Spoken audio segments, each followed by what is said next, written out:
ఊళ్ళోని శివాలయంలో అర్చకుడిగా పనిచేస్తున్న సుబ్రహ్మణ్యం పంతుల దగ్గరికి ప్రసాద్, రమేష్ అనే తండ్రి కొడుకులు వచ్చారు. ఎప్పుడూ విడివిడిగా వచ్చేవాళ్ళు, ఈరోజేమిటి తండ్రి కొడుకులు కలిసొచ్చారు? ఏం జరిగింది ప్రసాద్ గారు? కొత్తగా జరగడానికి ఈరోజు మేం నక్కతోక దొక్కేం రాలేదులేండి పంతులు గారు. ఓహో, ఎప్పటిలాగానే తమ కష్టాలు చెప్పుకోవడానికి వచ్చారన్నమాట.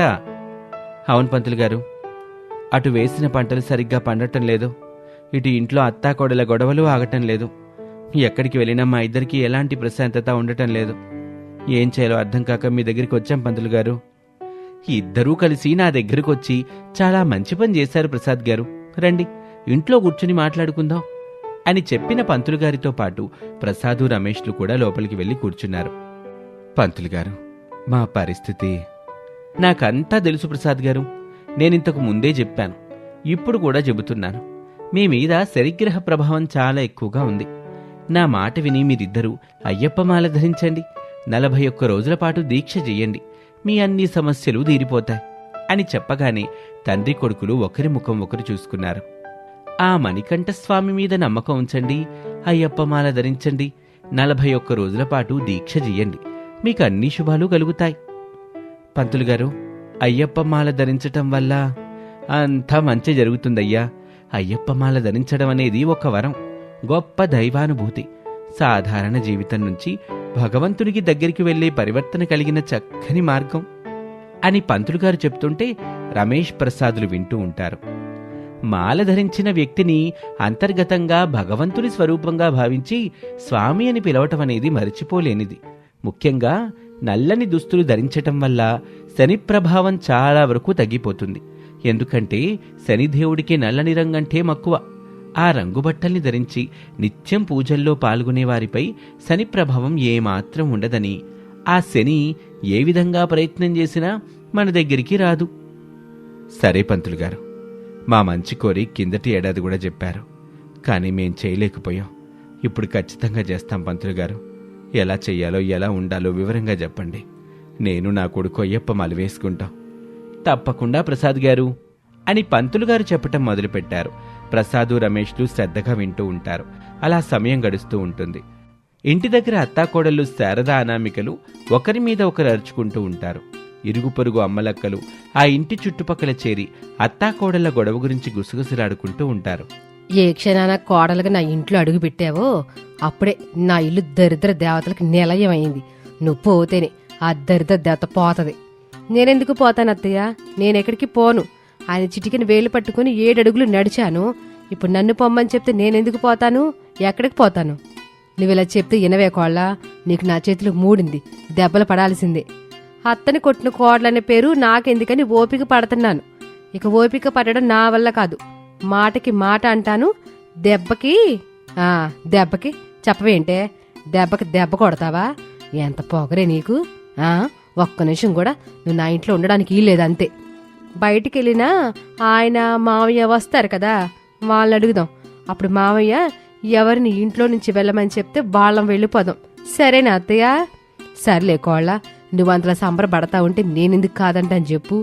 బయటికెళ్ళిన తండ్రి కొడుకులు రాని వాళ్ళే చెబుతారు అని ఇద్దరూ పోటాపోటీగా వాదించుకుంటూ ఉండగా ప్రసాదు, రమేష్లు వచ్చారు. వాళ్ళని చూసి అత్తాకోడలు గొడవపడ్డం ఆపేశారు. అత్తాకోడలు కలిసి ఇప్పటిదాకా గొడవపడింది చాలు. ఇప్పుడు మేం చెప్పేది వినండి. ఏంటో చెప్పండి. నేను కొడుకు అయ్యప్పమాల వేసుకోవాలనుకుంటున్నాం. చాలా మంచి నిర్ణయం తీసుకున్నారు మావయ్య. ఇద్దరు అయ్యప్పమాల వేయండి. మనకి ఖచ్చితంగా మంచి జరుగుతుందని నాకు నమ్మకం ఉంది. పంతులు గారు చెప్పిన తర్వాత మాకు నమ్మకం కలిగిందనామిక.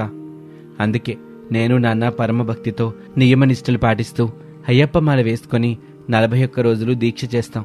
ఆ తర్వాత ఇంట్లోనే పడి పూజ చేస్తాం. అది కాదు బాబు, నేను చెప్పేది కూడా కొంచెం వినండి. శారదా, నువ్వేం చెప్తావో నాకు బాగా తెలుసు. వచ్చే అప్పులాల గురించి, మా దీక్షకయ్యే ఖర్చు గురించి నువ్వేమీ బాధపడకు. అదంతా నేను కొడుకు చూసుకుంటాంగా. మీ అత్తాకోడళ్ళు ఎప్పట్లాగానే ఇంటిని శుభ్రంగా ఉంచండి. ఎలాంటి గొడవలు చేయకుండా ప్రశాంతంగా ఉండేలా చూసుకోండి. అలాగే మావయ్య, మీ దీక్ష పూర్తయ్యే వరకు నేను నోరు మెదపను. మీరు చేయమన్నా చేస్తాను. తీసుకురమ్మన్నది చెప్పింది తీసుకుని వస్తాను. నేను కొడుకు వెళ్ళి గురుస్వామిని గెలిచాం. మాల వేసుకోవడానికి కావాల్సిన వాటి గురించి తెలుసుకున్నాం. ఈ రోజు సాయంత్రం అన్నీ తెచ్చుకుంటాం. రేపు గురుస్వామి ఇంటికొచ్చి నాకు, కొడుక్కి అయ్యప్పమాల వేస్తాడు. ఈ రోజు నుంచి మీరు ఒక గదిలో ఉండండి, మేమిద్దరం ఒక గదిలో ఉంటాం. ముందు ద్వారం మేము వాడుకుంటాం, వెనక ద్వారం మీరు వాడుకోండి. ఇప్పుడు మేము వెళ్ళి మాలేసుకోవడానికి కావలసిన వాటిని తెచ్చుకుంటాం, ఇల్లంతా శుభ్రం చెయ్యండి అని రమేషు ప్రసాదులు ఇంట్లో నుంచి వెళ్ళిపోయారు. అత్తాకోడళ్ళు ఇంటిని శుభ్రం చేస్తారు. రమేషు ప్రసాదులు పసుపు 100 గ్రాములు, కుంకుమ 50 గ్రాములు, అగరుబత్తి, ధూప్ స్టిక్స్, గంధంగడ్డ, విభూతిగడ్డ, విభూది పొడి, ఎండు ఖర్జూరాలు, వక్కలు, జతకుందులు, నువ్వుల నూనె, ఒత్తులు, కర్పూరం, ప్యాకెట్ పటిక బెల్లం, అటుకులు, టెంకాయలు, అరటికాయలు, తమలపాకులు, పీట, దేవుని పీఠం, చాప, పీట మీద పరవటానికి, దేవుని ఫోటో తుడుచుకోవటానికి మరో 2 కండువాలు, దీక్షా వస్త్రాలు, మాలలు, 108 పూసలు ఉన్న తులసిమాల, 108 పూసలు ఉన్న కరిమాల అన్నింటినీ తెచ్చుకుంటారు. శివాలయంలో గురుస్వామి సమక్షంలో 2 అయ్యప్ప మాల వేసుకుంటారు. ఇప్పుడు మీరిద్దరూ కన్యస్వాములయ్యారు. దీక్షా నియమాలు చెబుతాను, జాగ్రత్తగా వినండి. వాటిని ఖచ్చితంగా పాటించాలి. అలాగే స్వామి. నల్లని లేదా నీలం రంగు దుస్తులు మాత్రమే ధరించాలి. రోజు 2 సార్లు చల్లని నీటితో స్నానం చెయ్యాలి. కటిక నేల మీద పడుకోవాలి. ఉల్లిపాయ, వెల్లుల్లి, మాంసం, గుడ్డు వంటివి తినకూడదు. తేలికపాటి ఆహారమే తీసుకోవాలి. అలాగే స్వామి. స్వాములు జుట్టు, గడ్డం, గోళ్ళు కత్తిరించుకోకూడదు. చెప్పులు వేసుకోకూడదు. ధూమపానం, మద్యపానం వంటి వాటికి పూర్తిగా దూరంగా ఉండాలి. గుట్కాలు, పొగాకు తినకూడదు. అన్ని వేళలా స్వామియే శరణమయ్యప్ప అంటూ స్వామి చింతనతోనే ఉండాలి. అర్థమైంది కదా? అర్థమైంది స్వామి. అయ్యప్ప పడి పూజని ప్రతిరోజు 2 సార్లు, ఉదయం సూర్యోదయానికి ముందు, సాయంత్రం సూర్యాస్తమయం సమయంలో చెయ్యాలి.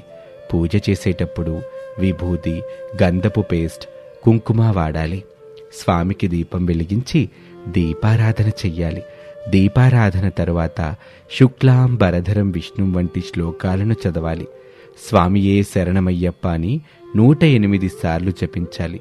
స్వామికి కర్పూర హారతి మరియు పళ్ళు సమర్పించాలి. పూజలో భాగంగా గణపతి పూజ, సుబ్రహ్మణ్య పూజ వంటివి కూడా చేస్తారు. పూజ తర్వాత మాత్రమే మంచినీరు త్రాగాలి. సాయంత్రం భిక్ష చెయ్యాలి.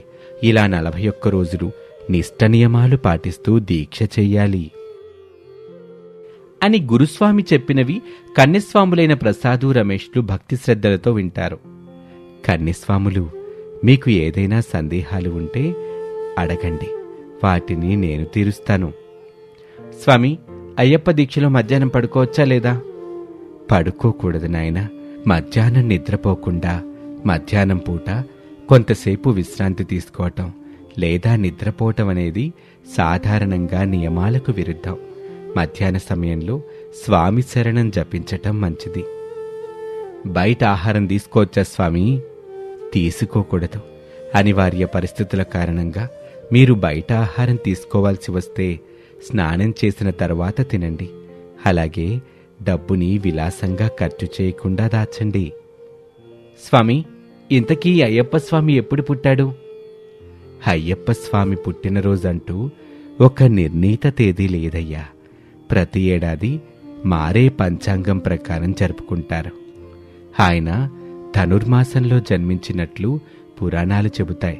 కాబట్టి ధనుర్మాసంలో పంచమి తిథి, ఉత్తరా నక్షత్రం, వృశ్చిక లగ్నంలో అయ్యప్ప జన్మించారని అంటారు.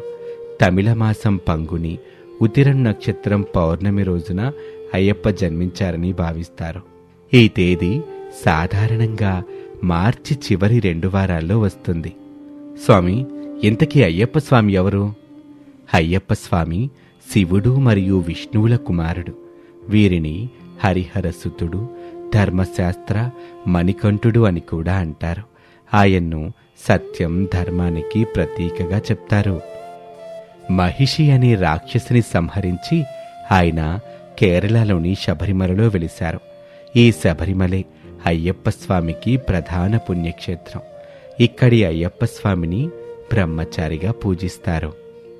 చాలా సంతోషం స్వామి, మేమడిగిన వెంటనే మాకు అయ్యప్ప మాల వేశారు.